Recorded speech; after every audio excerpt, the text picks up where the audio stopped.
आइए जानते हैं खांसी क्यों आती है, खांसी आने के क्या क्या कारण होते हैं। जब खांसते हुए बलगम या कफ ना आए तो वह सूखी खांसी होती है। यानी इस तरह की खांसी में कुछ निकलता नहीं है, बस खांसी ही आती है। यदि बुखार के साथ अगर सांस लेने में तकलीफ और सूखी खांसी है तो सावधान होने में ही फायदा होता है। हमारी सांस की नली में तंतु या बहुत बारीक रेशे होते हैं। फेफड़ों में से जब बलगम इन पर आता है तो ये इसकी जानकारी मस्तिष्क को भेजते हैं।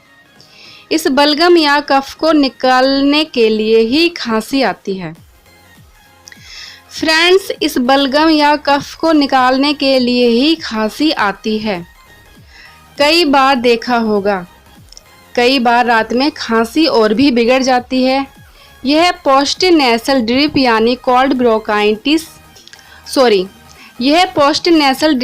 कोल्ड ब्रोंकाइटिस या एलर्जी या एसिड रिफ्लक्स के कारण गले में आने वाले पेट के एसिड के कारण हो सकता है। रात में लेटते ही खांसी शुरू हो जाती है और ऐसे में सोने में बहुत दिक्कत होती है। बहुत ज़्यादा खांसी आने पर क्या करें, आइए जानते हैं। नमक के पानी से गार्गल करें। जब भी गले में खराश या खांसी हो, सबसे पहले आपको दिन में कम से कम 2-3 बार तो नमक के पानी से गरारे करने ही चाहिए।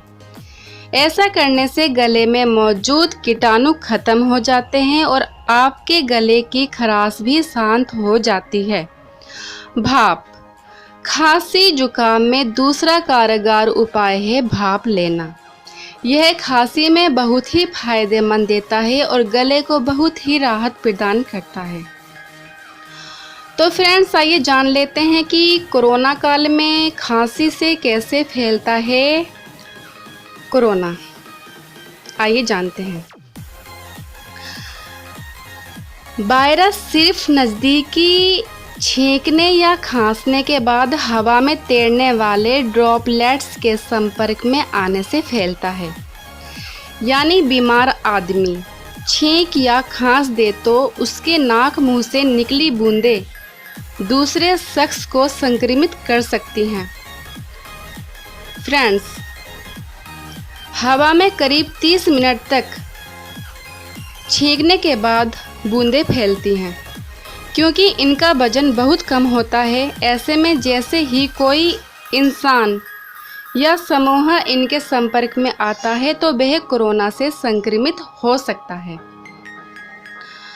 तो फ्रेंड्स, ये थे खांसने के कारण और इनसे बचने के उपाय।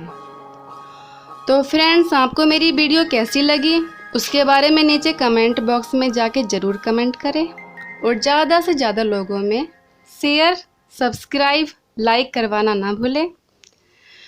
Thanks for watching my video. धन्यवाद एंड टेक केयर।